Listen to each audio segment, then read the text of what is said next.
Lo que va a dormir Leandro Santoro después de las elecciones, ¿no? ¿Sabés, Víctor Hugo, lo que voy a dormir?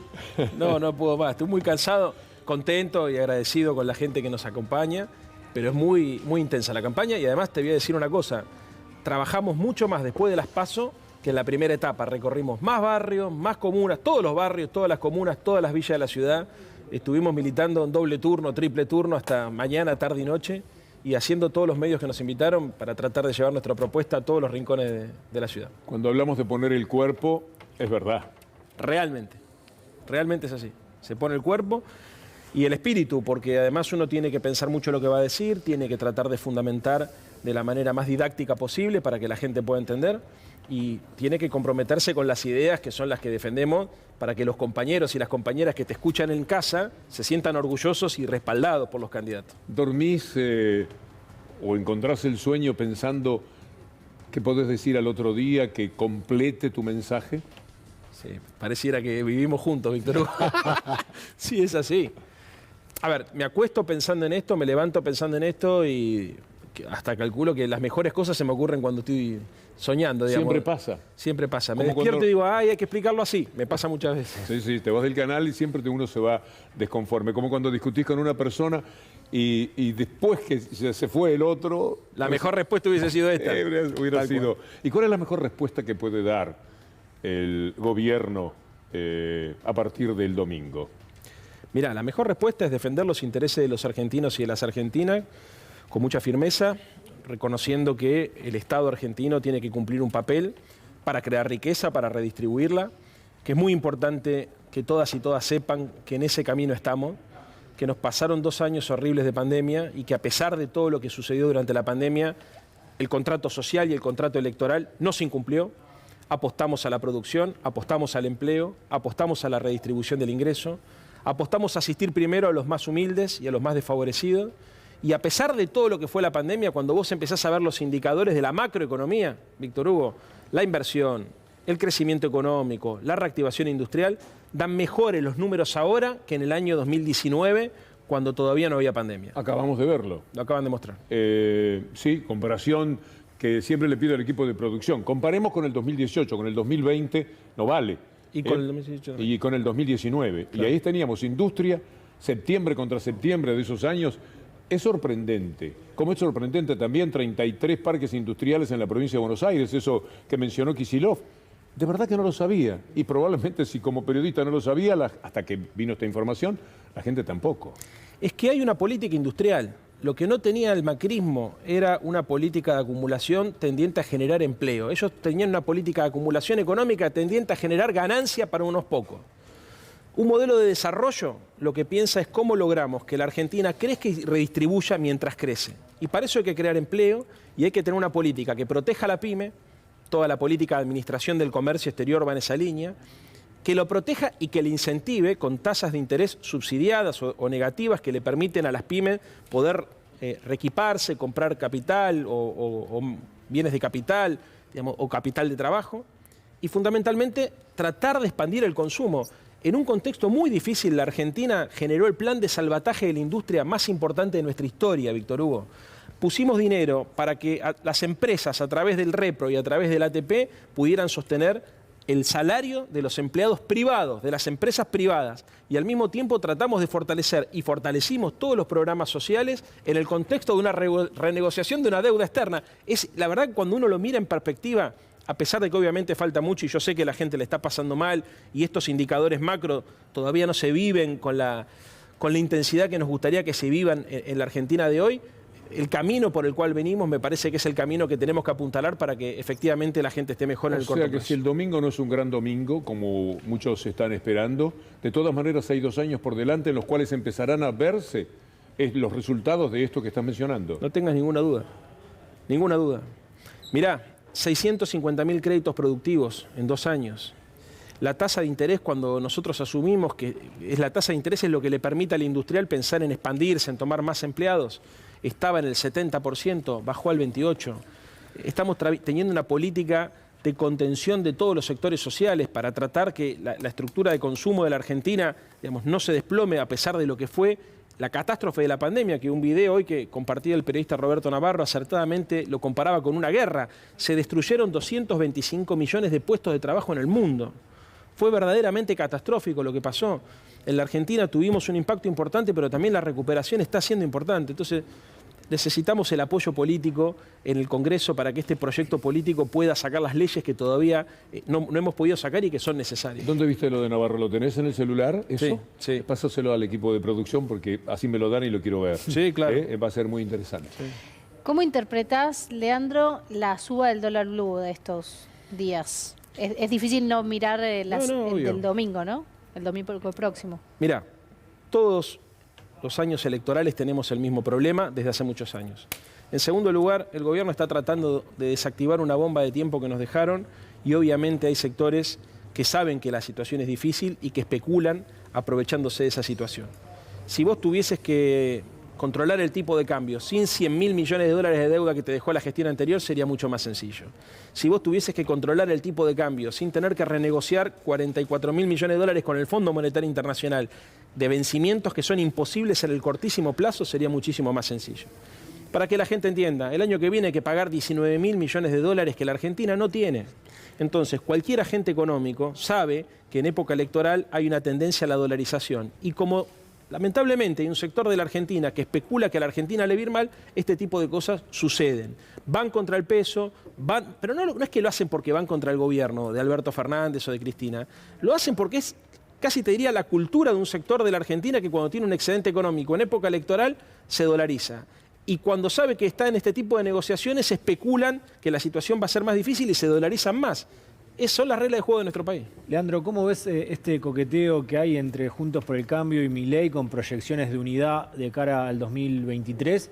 Y si te preocupa que alguien como Javier Milei se siente en la Cámara de Diputados a votar leyes.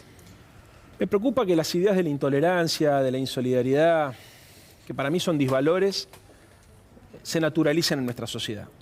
Me preocupa que los líderes de Juntos por el Cambio supongan que coquetear con esas ideas les suma. Y me preocupa que el conjunto del sistema democrático de la Argentina no alce la voz para reclamar más racionalidad. A mí no me preocupa la derecha. Hay sectores de la derecha que son lúcidas. Incluso hay sectores de la derecha que tienen cosas para mostrar que han aportado. O sea, la ley 1420, por ejemplo, es una ley que viene del liberalismo argentino, ¿no es cierto? Y eso le ha significado a la Argentina el orgullo de ser uno de los países en América Latina con un sistema educativo amplio y que la verdad da orgullo.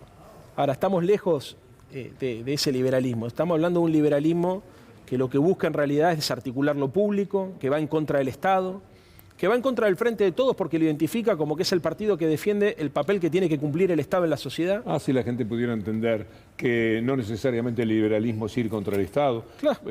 Nada más Keynes no estaba, o Roosevelt no estaban para nada en contra del Estado y eran liberales también. Por supuesto, los liberales argentinos, Alberdi y Sarmiento, no tuvieron esa posición. O sea, a ver, nosotros tenemos una posición más nacional y popular, pero hemos entendido siempre que la Argentina es un país diverso y en esa diversidad la Cámara de Diputados se tiene que ver reflejada. Y entonces el diálogo con la derecha es un diálogo necesario. Uno no puede pretender que todos piensen como uno. Lo que uno sí puede pretender, y esto es importante, es que nosotros respetemos la diversidad, que no consideremos al adversario un enemigo, que no naturalicemos la agresión como una forma de construir un vínculo con la sociedad para capitalizar el descontento. Este es el verdadero problema. ¿Qué te parece la utilización de un doloroso hecho de inseguridad, donde hay una muerte, donde todos los medios de comunicación 24 horas mostrando lo mismo y responsabilizando al oficialismo, al gobierno, de una muerte? Esa es la primera pregunta. Y segundo, hablaron Larreta, María Eugenia Vidal, del régimen de menores, mostrando un gran desconocimiento. Obviamente, un hecho genera que ustedes se preparen. Veo que del otro lado hablan sin prepararse. Es triste que se utilice el dolor para hacer política. Es triste, es desaconsejable. A mí me da pena como militante político de muchos años ver que cada vez que sucede un acontecimiento de esta naturaleza estamos tratando de carancharlo. La discusión sobre la inseguridad hay que sacarla de la agenda electoral. Así como decimos necesitamos un acuerdo para resolver el problema de la deuda, necesitamos un acuerdo para resolver el problema de la inseguridad. No solamente hemos visto la falta de conocimiento, como bien decían ustedes, del jefe de gobierno y de María Eugenia Vidal por decir que no existe una ley para poder sancionar a los menores, cosa que en la Argentina sí existe. Desde el año 1980 existe una ley, la 22.278, que hace que los menores que hayan cometido delitos sean absorbidos por el sistema, con un régimen especial, porque el grado de maduración de una persona de 16 años es distinta, sino que además, digamos, ellos han tratado durante su propio gobierno de modificar esa ley. No lo han logrado como consecuencia de que los organismos internacionales se presentaron para decir que lo que estaban proponiendo era una barbaridad. Entonces yo lo que propongo es que efectivamente cuando terminen las elecciones, así como estamos hablando de la necesidad de construir un acuerdo que incluya lo económico, lo social, lo cultural, incluyamos este tema para sacarlo de la agenda. ¿Cómo tomás las declaraciones de Mauricio Macri en relación a la deuda, que ha dicho que este gobierno está tomando deuda al doble o al triple de la velocidad de la deuda que tomó él? Es un delirio, ¿no? Es imposible de tratar de racionalizar. Yo creo que, a ver, hay algo que hicimos bien nosotros, que fue poner el tema de la deuda en la agenda. No estaba el tema de la deuda externa en la agenda pública de los argentinos y es imposible explicar la inflación y la falta de empleo si no explicamos el problema de la deuda, porque explicar la deuda es explicar la necesidad de dólares. Entonces, que tengan que explicar este tema para mí es algo positivo, aunque lo expliquen de esta manera. Porque después inclusive son los mismos economistas del establishment los que le bajan el precio a las declaraciones de Macri por insolvente. Ahora, que tengamos que discutir qué pasó con la deuda externa me parece prioritario y que tengamos que discutir cómo lo resolvemos, porque acá, a ver, ni la quimera irresponsable de suponer que este tema, digamos, conviene que se vaya al default o que lo resuelva Magoya, que es un tema ojo, porque también hay un sector de la política que lo aborda de manera irresponsable, que trata de capitalizar la bronca de la gente o el descontento de la gente con consignas infantiles, desconectando las decisiones de las consecuencias. Y esto es algo que la gente tiene que entender y todos tenemos que asumir porque le tenemos que exigir a nuestra dirigencia política que esté a la altura. Hay que discutir estos temas con la complejidad que estos temas tienen. Hay que tomar una decisión que sea soberana y favorable para la Argentina. Renegociar la deuda como se renegoció con los fondos buitres en la época de Cristina y como se renegoció en la primera etapa de Alberto Fernández con los acreedores privados. ¿Cuál fue la conclusión de esa renegociación? Que le ahorramos a la Argentina miles de millones de dólares y que pudimos construir un acuerdo que hizo sostenible esa deuda. Falta el último tramo, que es la deuda que asumieron irresponsablemente con el Fondo Monetario Internacional. ¿Qué es lo que tenemos que hacer? Negociar un acuerdo con el Fondo Monetario Internacional que obviamente permita que la Argentina pueda comerciar con el mundo, no tenga una corrida contra el peso, pueda normalizar y tranquilizar su macroeconomía, pero que al mismo tiempo pueda crecer, redistribuir y que nadie pase hambre en la Argentina a costa de tener que pagar una deuda absolutamente irresponsable como la que tomaron los del gobierno anterior. Reapareció Cavallo, Leandro, y habló de la posibilidad de una unidad en el Congreso entre Milei y Juntos por el Cambio. Lo vemos y después lo analizamos. Yo creo que, y esto le dije yo a Rodríguez Larreta, yo creo que cuando Milei esté en el Congreso y los diputados de Milei estén en el Congreso, si Juntos por el Cambio, supongamos que fuera gobierno a partir del 2023, arma y propone una buena organización de la economía e impulsa una buena política económica, él los va a estar apoyando, seguro. Está pensando en el Congreso que se viene según el punto de vista de que las elecciones del domingo tendrían una resolución igual a la de las PASO. Opinión de Leandro Santoro. Lo primero que hay que decir, es increíble que Domingo Cavallo vuelva a aparecer en los medios de comunicación, a aconsejarle a cualquiera cómo hay que resolver los problemas económicos de nuestro país, siendo que estamos como estamos, entre otras cosas, porque se aplicaron las políticas económicas durante su gestión en los 90, que provocaron la desarticulación del sistema productivo y el endeudamiento de la Argentina. Acabó con dos países, la Argentina y Ecuador, Cavallo. Sí. Es decir, también tuvo una destacada actuación internacional. En Ecuador todavía se preguntan cómo salir de la dolarización. Eso que apareció Cobos pidiendo que se haga en la Argentina, ir a la dolarización. Por eso es muy importante entender la importancia de fortalecer la posición del Frente de Todos en el Parlamento y en la política. No es lo mismo que nosotros tengamos mucho respaldo popular a que ese respaldo se deshilache. Porque estas ideas que para nosotros parecen increíbles que vuelvan a circular en la Argentina están a la vuelta de la esquina de volverse a transformar en hegemónica y en dominante. La única forma de parar este discurso, la verdad, para mí es delirante. O sea, suponer que los problemas del trabajo se resuelven recortando derechos laborales o suponer que los problemas de la pobreza en la Argentina se resuelven recortando gastos en seguridad social es increíble.